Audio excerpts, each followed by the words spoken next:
Hey guys, how's it going? My name is Adam. Today I'm going to show you how to make streaks on Snapchat. Basically, streaks means that posting a story, video to someone else's chat constantly, and the other person also sharing their stories or videos to your chat.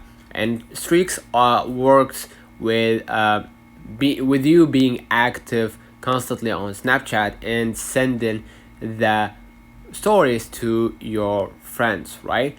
And basically, your friends have to keep up with your stories and have to send, videos or photos to keep up with the streaks, right? And it's different from, it's different from one person to another, but streaks only work when you create a new snap, basically, and sending it to other people, right? To your contacts on Snapchat.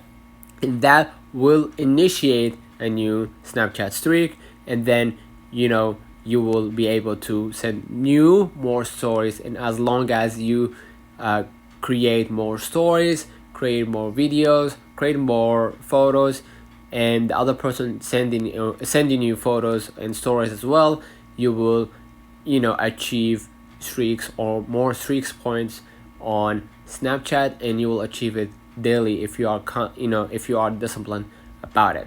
So basically that's it. Let me know in the comments if this video helped you. Don't forget to like and subscribe. Thank you for watching.